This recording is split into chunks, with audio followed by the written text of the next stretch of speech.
This year, I finally got the chance to take off one of the things I've always wanted to do more than anything else: hike the entirety of a long-distance trail, end to end.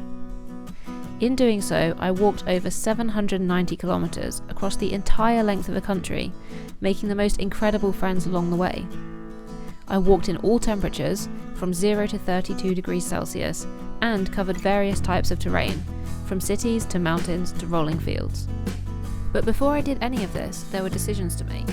Which trail should I hike? What should I bring with me? How would I get there?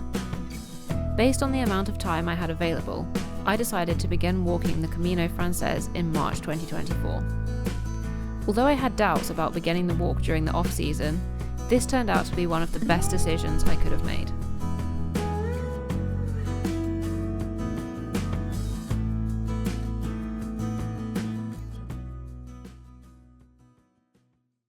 So it's my first morning on the Camino. I'm so excited.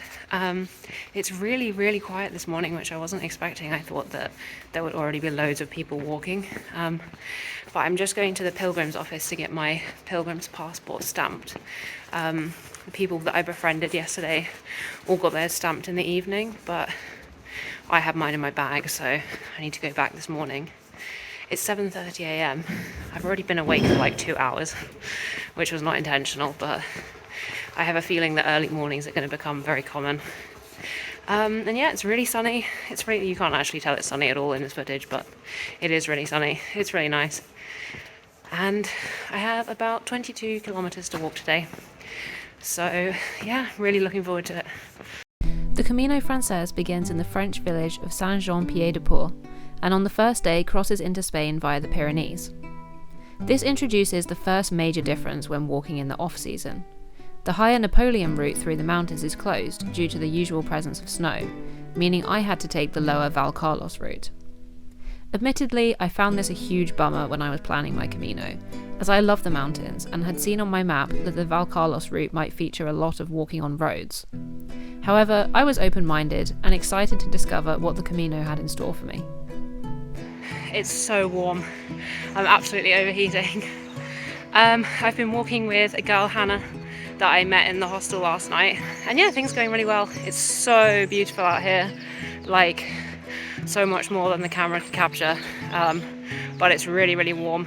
To be honest, I'm already looking forward to the fact that it's going to be a bit cooler tomorrow.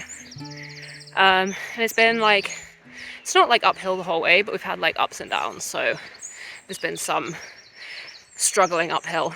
We've done 5k, so about a quarter of the way that we're going to do today. So far, the Camino is doing its best to defy my expectations. Not only were the views of the Pyrenees on the Valcarlos route beautiful, but it was also uncharacteristically warm for March. Though that first morning was not without its slightly less attractive parts. The Camino is now taking us through a shopping mall, so that's fun, that's different. These were heavily outweighed by those that were more so.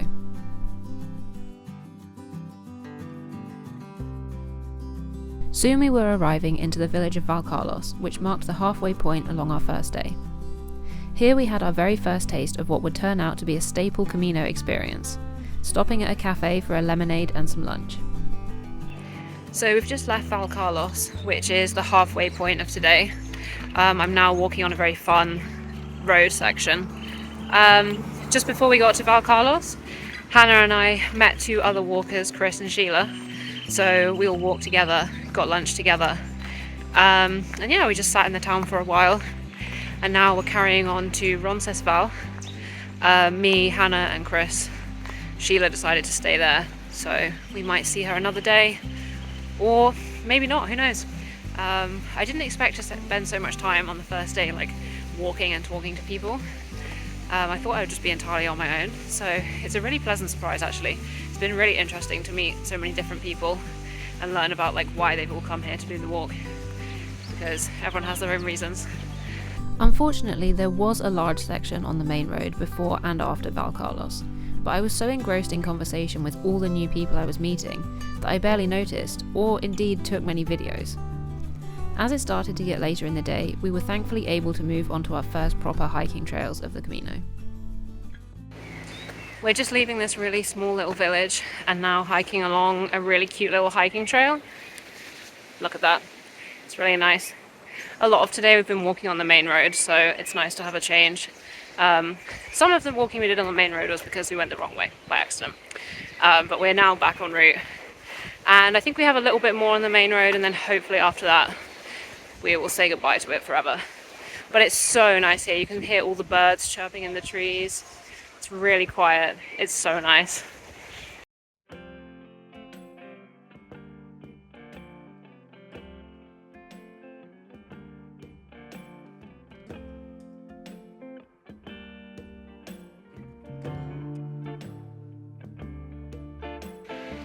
We're off the road for good now, which I'm really glad about because I was getting super tired. And we just saw a sign that said we have 5 kilometers to go, which is a bit further than we thought. So I'm glad that we're on like nice trails again. And we have no more road walking today, which is great. It's still really warm, so I'm looking forward to having some cooler weather tomorrow. And yeah, we're not far off the end of day one. I'm very excited to complete my first day. The final section of the day was also the most challenging, representing one of the only major ascents of the entire Camino Frances. In total, we gained almost 1,200 metres over the whole day, the majority of which was in the afternoon. Nevertheless, the terrain was some of the nicest for this section, taking us through beautiful woodland where we had plenty of shade from the warm sun. We've made it to the top of our climb! Woo! So we just made it up to the highest point of today after quite a lot of climbing, and now we only have like a kilometre or so back to the back downhill to the place where we're stopping for the night. So that's a big relief. Apparently this is like one of the highest elevation days of the whole Camino, and honestly it really wasn't that bad. I'm surprised that there's just like not that much elevation at all, but I guess it's not really like a mountainous hike. Yeah, very excited to get in and get some food. Finally, we were in the home stretch to Roncesvalles, our first stop of the Camino. I couldn't have been happier to complete my first day, arriving in Spain along the way, where I will be spending the next month of my life. At the same time, I couldn't quite believe this was only the first day.